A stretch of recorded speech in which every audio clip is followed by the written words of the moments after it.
Hello and welcome to Projector, and on this episode, press play on your mixtapes because Stallone and the gang are back to save the day in Guardians of the Galaxy Volume 2. While on the run from the Sovereign, led by Elizabeth Debicki's Aisha, the Guardians of the Galaxy, Chris Pratt's Peter Quill, aka Star-Lord, Zoe Saldana's Gamora, Dave Bautista's Drax, Vin Diesel's Baby Groot, and Bradley Cooper's Rocket Raccoon, are rescued by a mysterious figure who reveals himself to be Ego, played by Kurt Russell, who is Peter's long-lost father. As Peter goes to Ego's planet to discover the true power of his secret lineage, the Guardians must try and keep their family together if they want to save the galaxy once more. I think for many people, Guardians of the Galaxy was a very pleasant surprise. The source material wasn't particularly well known outside of comic book circles, so when Marvel said they were going to be adapting to the screen as part of the Infinity War storyline, many eyebrows were raised over whether or not it would be too niche for a mainstream audience. After all, it is one of their weirder properties that has a talking, gun-toting raccoon and a sentient tree with a 3-word vocabulary. You can understand why some people might feel that would turn viewers off. Instead, they embraced it. I think audiences really gravitated towards the oddness and quirkiness of the original Guardians movie, and in some ways, because that felt subversive, it didn't feel like it fit the traditional mold of the superhero or Marvel movie as we knew it. It felt very different, it felt fresh, and I think James Gunn's love for the source material really translated on screen and went all the way to the audience, because now everyone knows who the Guardians of the Galaxy are. And of course I'd be remiss if I didn't mention the fact that the film had an enormously popular soundtrack, the Awesome Mix Volume 1, which sold hugely on vinyl, digital and CD.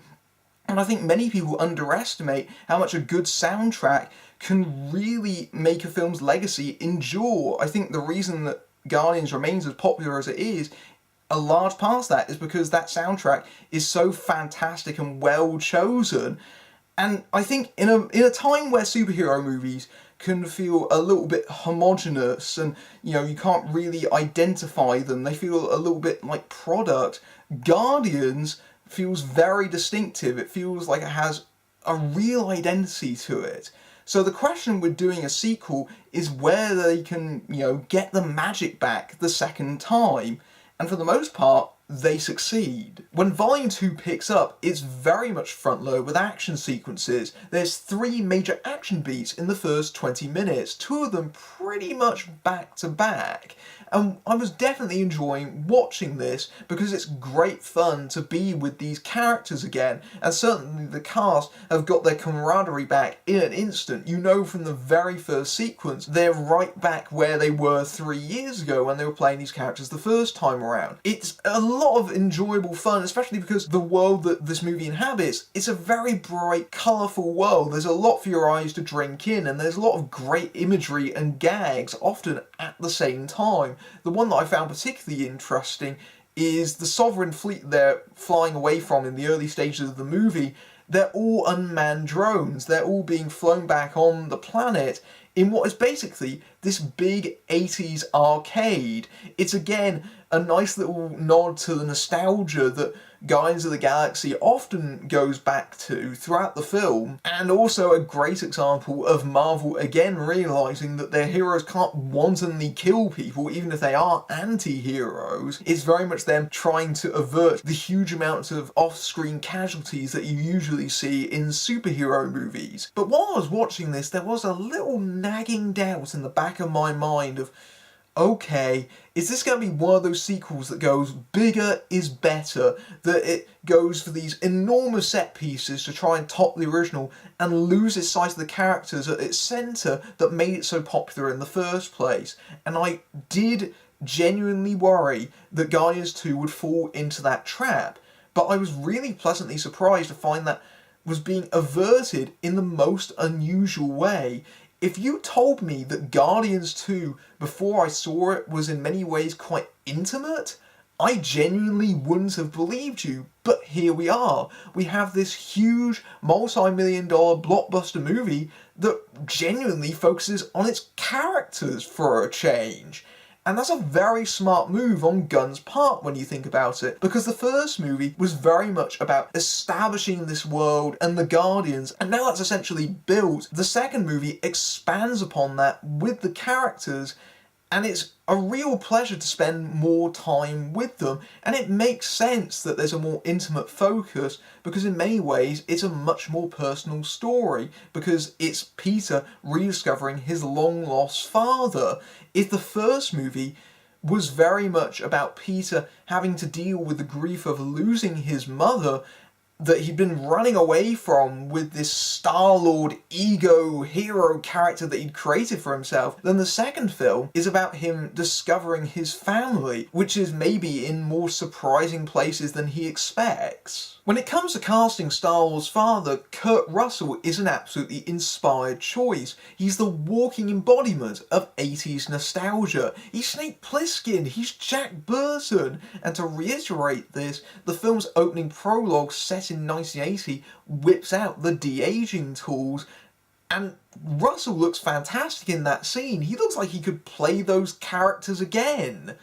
And him and Pratt, they share a lot of similarities in quite a few ways. They both have that very easygoing charisma on screen. You absolutely buy them as being father and son. They have such great chemistry together as they're making up for lost time, where they're playing catch using a light ray, or just generally having a heart-to-heart talk. It seems like Russell has really keyed into what this movie's trying to do and just embraced it. And it's quite an unusual character to play, because he's playing a living planet. And the fact that Ego, the planet, is in this movie is very much an example of Gunn now leaning into the weirdness and quirkiness of this particular franchise.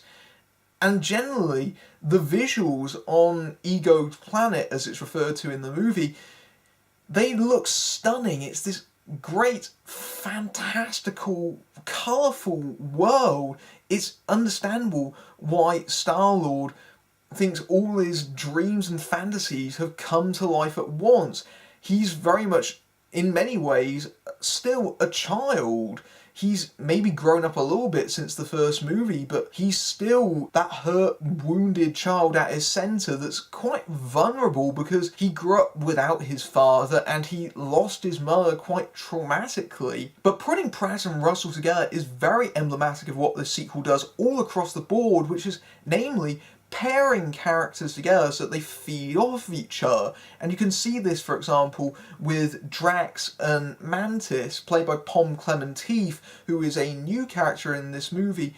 And they play off of each other very well, because they're very like-minded characters. They're both very socially awkward, they both miss cues and metaphors, and they're very inexperienced in that way, and they share a certain kindred spirit in that kind of way, which makes them great comic foils to play off of each other. But there's a real sweetness to that relationship that isn't played as a romantic relationship. In fact, that's actually explicitly averted. I think Clementif is really funny in this movie. She definitely steals scenes just with one-liners, even if her character doesn't play the hugest role in its plot. Even if Drax's habit of saying insulting, condescending things occasionally gets a little bit too awkward, it does feel like it's just slightly too much and it kind of gets a bit weird. But otherwise, I really like that relationship.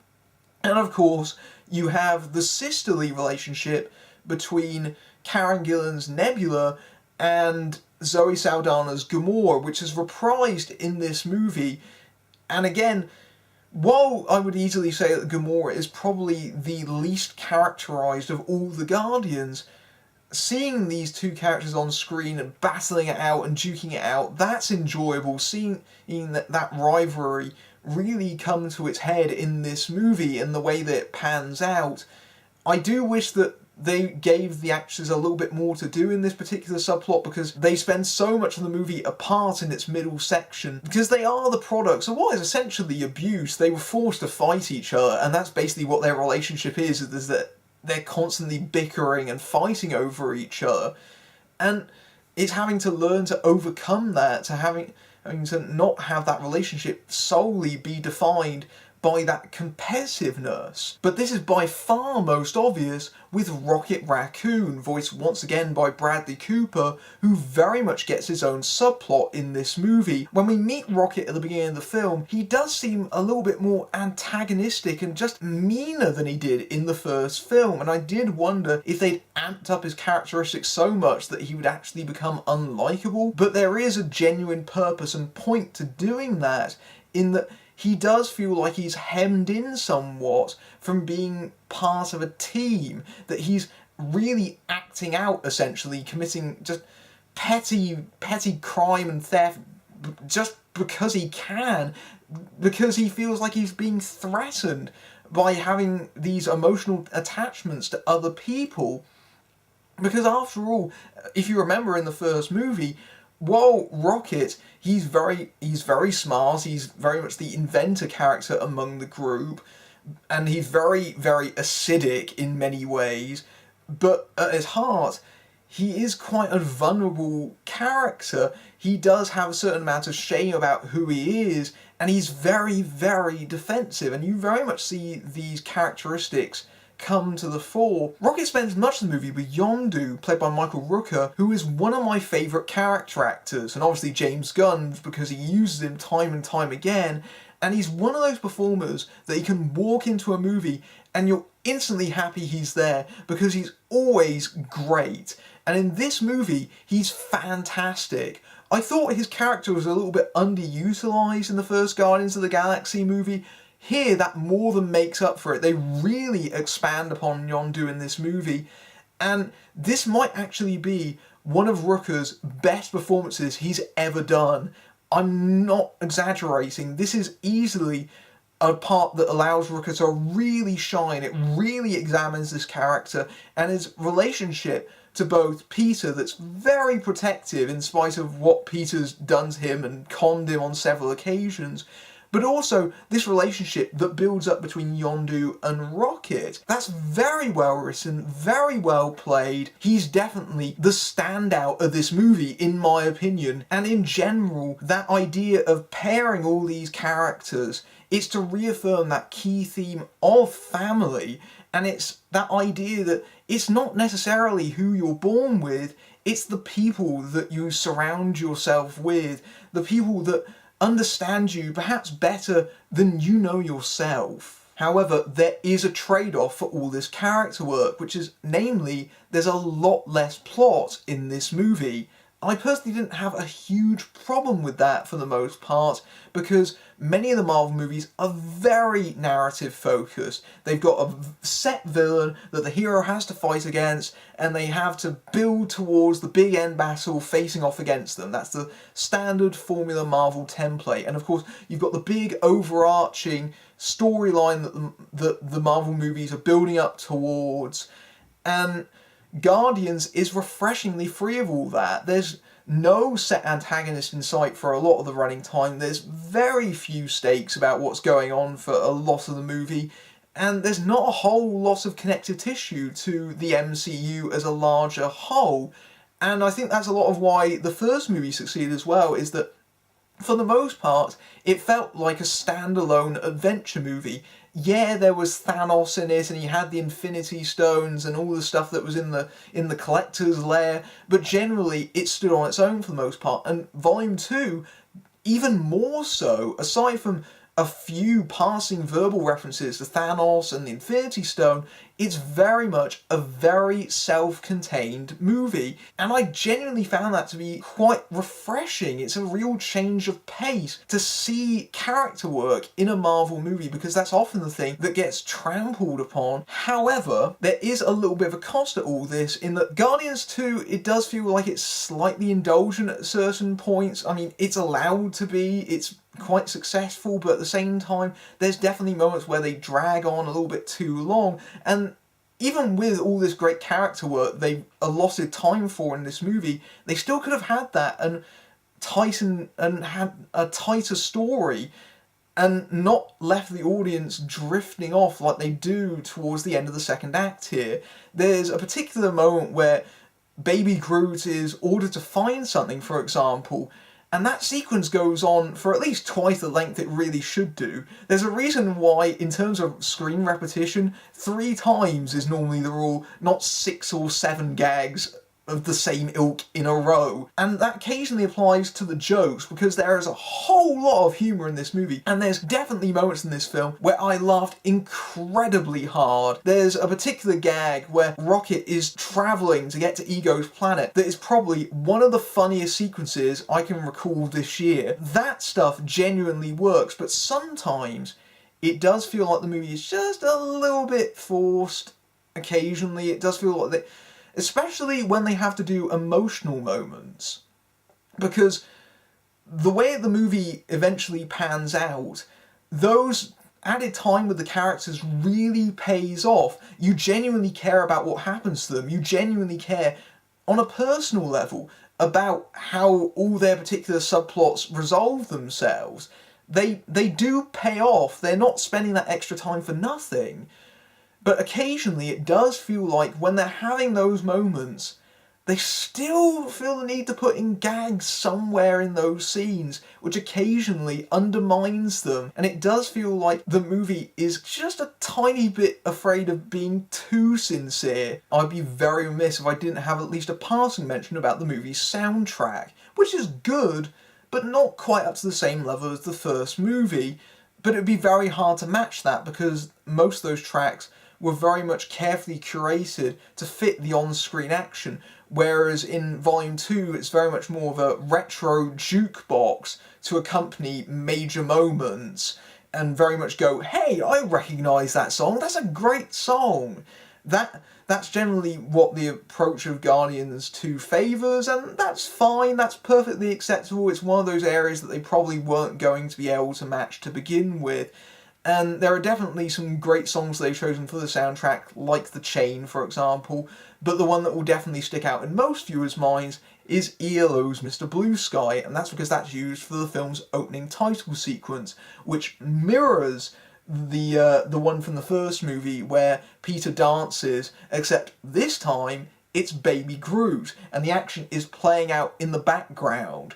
And that's a fun continuous shot, very well staged, and it's very, very amusing and very adorable. I did worry if they were going to lean too much on that as a source of jokes, but generally they use Baby Groot quite sparingly. There are long stretches of the movie where he doesn't appear because he's in the Rocket subplot. He's one of the biggest scene stealers in the movie, but generally because they use him with the most precision. So they use him at moments where he'd be most effective, but otherwise he's generally consigned to the background. Is Guardians 2 as good as the first movie? Not quite, in my opinion, but it's very close. I think your opinion of the sequel will very much depend on what you want to see out of a film. Do you want a very strong story, or do you want something that's a bit more character-focused? If you're of the latter camp, I think you might actually like Guardians 2 even more than you did the first time around, whereas I think some people who prefer the original might find themselves slightly disappointed that there isn't more storyline or real connection to the MCU. Also, a quick passing mention of the fact that I saw this movie in 3D. It's not essential to see the movie in that format. There are definitely moments that it uses quite well, especially Yondu's arrow. There are certain moments where they slow things up to play towards that format. But otherwise, see it in whatever format is generally really, your preference. And of course, as always, make sure you stick through the credits, because Guardians 2 is absolutely loaded with post-credit scenes all the way through, and additional cameos and additional gags all throughout the credits.